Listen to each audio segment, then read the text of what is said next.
Hello students, welcome to my YouTube channel. 8th class का 7.1 हम कर चुके हैं, तो उसको देखने के लिए आपको मेरे चैनल पे जाके वीडियो मिल जाएगी, तो आप वो देख लें पहले। उसके बाद आज जो हमारी क्लास है वो एक्सरसाइज 7.2 की है। इसके अंदर जो ज़रूरी बातें हैं पहले हम वो जान लेते हैं। जैसे क्रय मूल्य क्या होता है, तो क्रय मूल्य का मतलब है जिस मूल्य पर हम वस्तु को खरीदते हैं, यानी कि कोई भी चीज़ जिस पैसे में हम खरीद रहे हैं वो हमारा क्या है, क्रय मूल्य है।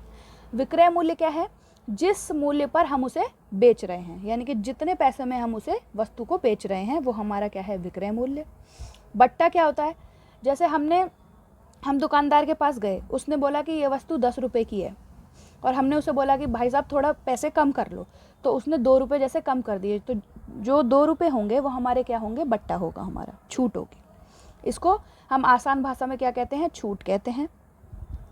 और अंकित मूल्य क्या होता है, विक्रय मूल्य जमा बट्टा, यानी कि जिस मूल्य पर वो वस्तु बेच रहा है वो, और जो छूट वो हमें दे रहा है, उन दोनों को जोड़ने पर हमें क्या मिलता है, अंकित मूल्य मिलता है। ठीक है, इतना आपको समझ में आ गया होगा, ये बेसिक सी बात थी। अब हम क्वेश्चन नंबर 1 पे आते हैं और उसको हम सॉल्व करते हैं। तो 7.2 का क्वेश्चन नंबर 1 हमें क्या दिया है, सेल के दौरान एक दुकान सभी वस्तुओं का अंकित मूल्य पर 10% बट्टा देती है। ठीक है, 1450 अंकित मूल्य वाला एक जींस और 2 कमीजें, इनमें से प्रत्येक का अंकित मूल्य 850 है, को खरीदने के लिए किसी ग्राहक को कितना भुगतान करना पड़ेगा। बोल रहे हैं कि एक जींस है जिसका मूल्य हमें क्या दिया है, क्वेश्चन नंबर 1 का आंसर, एक जीन्स का मूल्य कितना हुआ, 1450। ठीक है, और 2 कमीजें दी हैं उसने, 2 कमीजें, जिसमें से प्रत्येक कितने की है, 850 की है। तो 2 कितने की हुई, गुणा कर देंगे, 2 को 0 से करेंगे 0, 2 को 5 से करेंगे 10, हासिल लगा 1, 2 अट्ठे 16 और 1 17, यानी कि 2 कमीजें कितने की हो गई, 1700 रुपये की। तो कुल हमारा विक्रय मूल्य कितना हो गया, कुल विक्रय मूल्य हो गया 1450 जमा 1700। 0 को 0 से करेंगे 0, 0 को 5 से जमा करेंगे 5, 7 और 4 11 की 1, 1 2 और 1 3, यानी कि कुल विक्रय मूल्य हमारा क्या हो गया, 3150। ठीक है, ये हमारा हो गया। वो हमें बट्टा कितना दे रहा है, 10% का हमें बट्टा दे रहा है। तो अगर हम मान के चलें, माना विक्रय क्या है, 100x है, तो अगर विक्रय मूल्य में से बट्टा अगर हम माइनस कर दे तो हमें क्या मिल जाएगा, अंकित मूल्य मिल जाएगा। ठीक है, तो हम क्या करेंगे, विक्रय मूल्य बराबर है 100x माइनस का 10x, तो हमारे पास कितना बचा, 90x बच गया। तो ये हमारा क्या हो गया, ये हमारा हो गया विक्रय मूल्य। तो विक्रय मूल्य निकालने के लिए, सॉरी माफ़ कीजिएगा, क्रय मूल्य, ये हमारा क्या हो गया, क्रय मूल्य हो गया। अब हमें क्या निकालना है, ये हमारा क्या है, अंकित मूल्य, ये भी क्या है, अंकित मूल्य। और अंकित मूल्य में से जब हमने 10% बट्टा माइनस किया तो हमें क्या मिलेगा, विक्रय मूल्य। विक्रय मूल्य हमारा 90% हो गया। अंकित मूल्य को अंकित मूल्य के बराबर रख देंगे, यानी कि 100x बराबर है 3150 के। ठीक है, तो x बराबर है 3150 बटे 100 के, और निकालना क्या है, हमें विक्रय मूल्य निकालना है। विक्रय मूल्य कितना है, 90, 1 0 से 1 0, 1 0 से 1 0, यानी कि विक्रय मूल्य x बराबर है 1315 गुणा 9, 9 पंजे 45 की 5 हासिल लगा 4, 9 एकम 9 और 4 कितने हो गए 13, हासिल लगा 1, 27 और 1 28, 2835 हमारा क्या हो गया विक्रय मूल्य। इतने रुपए उस आदमी को चुकाने पड़े होंगे 2 कमीज़ और 1 जीन्स खरीदने के लिए। ठीक है, ये हमारा पहला क्वेश्चन है जो हम कर चुके हैं। अब हम दूसरे क्वेश्चन पे आते हैं। क्वेश्चन नंबर 2 में हमें क्या दिया है, एक टेलीविज़न का मूल्य 13,000 है, इस पर 12% की दर से बिक्री कर वसूला जाता है। यदि विनोद इस टेलीविज़न को खरीदता है तो उसके द्वारा भुगतान की गई राशि ज्ञात कीजिए। तो यानी कि हमारा जो टेलीविज़न का मूल्य था वो कितना था 13,000 रुपये। ठीक है, और उस पर बिक्री दर कितना है 12%। तो अगर हम बिक्री दर को जो उसका टेलीविज़न का मूल्य उसमें जोड़ दें तो हमें क्या मिल जाएगा कि उसने कितनी राशि को भुगतान किया। तो 13,000 का क्या निकालेंगे 12% निकालेंगे, फिर जो आएगा उसको 13,000 में जोड़ देंगे तो हमारा आंसर हमें मिल जाएगा। तो लिखेंगे हम टेलीविज़न का मूल्य बराबर 13,000। ठीक है, बिक्री दर हमें कितना देना है 12%। तो हम क्या करेंगे 13,000 का 12% निकालेंगे।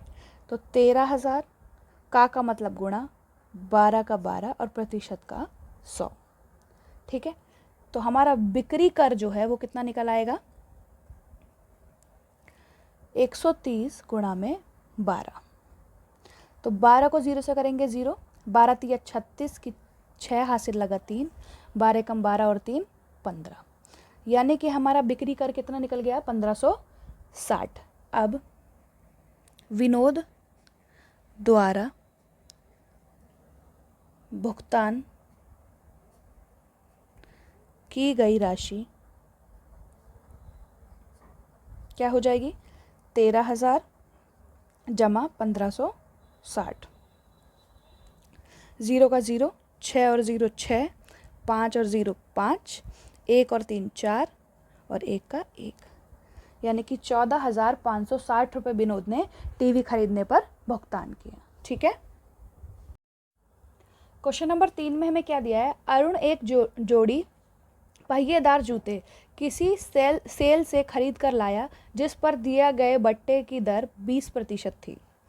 यदि उसके द्वारा भुगतान की गई राशि 1,600 रुपये है तो अंकित मूल्य ज्ञात कीजिए। यहाँ पर हमें अंकित मूल्य नहीं दिया हुआ है, तो बट्टा हम किस पर लगाते हैं अंकित मूल्य पर लगाते हैं। तो हम क्या करेंगे अंकित मूल्य को क्या मान लेंगे 100 मान लेंगे और फिर उसके अकॉर्डिंग इस क्वेश्चन को सॉल्व करेंगे। ठीक है, क्योंकि जो हमें भुगतान की गई राशि यानी कि जो हमें विक्रय मूल्य दिया हुआ है 1,600 दिया है पर हमें अंकित मूल्य नहीं दिया, तो हम पहले अंकित मूल्य निकालेंगे। ठीक है, तो अरुण ने क्या करा पहिएदार जूते लाया वो, तो लिखेंगे हम यहाँ पर क्वेश्चन नंबर 3 पहिएदार जूतों का विक्रय मूल्य बराबर है 1,600 रुपये। ठीक है, उस पर बट्टा हमें कितना मिल रहा है 20% का बट्टा मिल रहा है। तो हम लिखेंगे माना अंकित मूल्य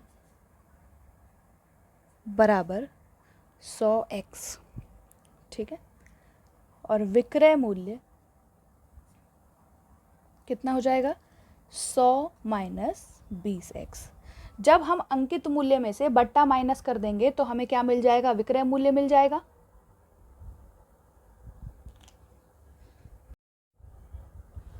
तो हमें जो विक्रय मूल्य है मतलब जो अंकित मूल्य है वो हमारा 100 है। जब हम अंकित मूल्य में से बट्टा माइनस करते हैं तो हमें क्या मिलता है विक्रय मूल्य मिलता है, जो कि हमें उसने क्या दिया हुआ है 1,600 दिया हुआ है और हमारा कितना आ रहा है 80x।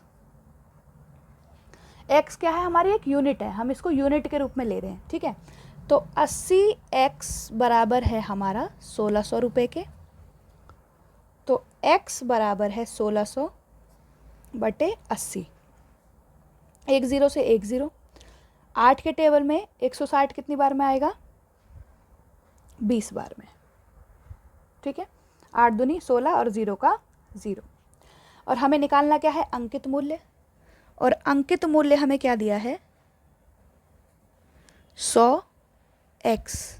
x हमारा क्या आया? 20 आया। तो 100 गुणा में 20 कितना हो गया? 2000 रुपये हमारा क्या हो गया? अंकित मूल्य हो गया। ठीक है। क्वेश्चन नंबर 4 में हमें क्या दिया है? मैंने एक हेयर ड्रायर 8% वैट सहित 5400 में खरीदा। वैट को जोड़ने से पहले का मूल्य हमें ज्ञात करना है। तो जो हमने खरीदा तो हमें कितने का मिला? 5400 रुपये का। ठीक है, उस पर 8% क्या है? वैट है। यानी कि जो हमारा ये मूल्य है, खरीदा यानी कि उसने हमें जो बेचा है वो 5400 में बेचा है। तो ये हमारा क्या है? विक्रय मूल्य। हमें निकालना क्या है? उसका अंकित मूल्य निकालना है। ठीक है, तो हम निकालते हैं। क्वेश्चन नंबर 4, हेयर ड्रायर का वैट सहित मूल्य बराबर 5400। ठीक है, उस पे वैट कितना लगा है? 8%। यानी कि जब वो हमने खरीदा होगा तो उसका अंकित मूल्य क्या होगा? उसका अंकित मूल्य 100 रहा होगा। और उस पर 8% वैट लगा, यानी कि वो 108 रुपये में ख़रीदा गया होगा। जो 108 ना होकर के कितना है? 5400 है। यानी कि 108x बराबर है 5400 रुपये के। ठीक है, तो x बराबर है 5400 बटे 108 के। ठीक है, 9 के टेबल से काटेंगे। 9 एकम 9, 9 दूनी 18, 9 छिके 54, 12 के टेबल में 5 बार में। यानी कि x हमारा क्या आया? 50 आया, 50 यूनिट। ठीक है, और हमारा अंकित मूल्य क्या है? यानी कि बिना हेयर ड्रायर, बिना वेट दिए कितना होगा? 100 गुणा में 50, 5000 रुपये।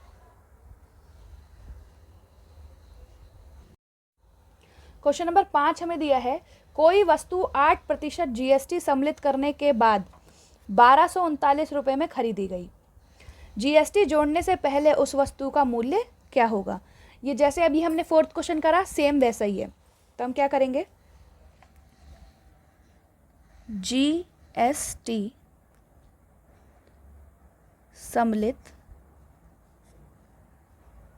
करने के बाद मूल्य बराबर 1239 रुपये। तो हमारा GST कितना है? 18%। तो हम क्या करेंगे? मान के चलेंगे बिना GST दिए मूल्य बराबर 100x। तो GST 18x, तो जोड़ देंगे, हमारा कितना आ जाएगा? 118x हमारा क्या हो जाएगा? GST के साथ वाला मूल्य। और हमें उसने कितना दिया है? 1239। तो यानी कि 118x बराबर है 1239 के। x बराबर है 1239 बटे 118। तो जब हम इसे 118 से भाग देंगे तो हमारा आंसर आएगा 10.5 यूनिट। ठीक है, तो हमारा जो GST बिना GST सम्मिलित मूल्य है वो क्या हो जाएगा? 10.5 गुणा में 100 के। तो एक जब हमारे पास 0 होता है तो पॉइंट इधर खिसक जाता है, यानी कि 1050 रुपये हमारा क्या हो जाएगा? आंसर हो जाएगा। ठीक है, तो ये हमारे एक्सरसाइज 7.2 थी। नेक्स्ट क्लास को देखने के लिए और आगे के चैप्टर पढ़ने के लिए चैनल को सब्सक्राइब करें, लाइक करें, शेयर करें।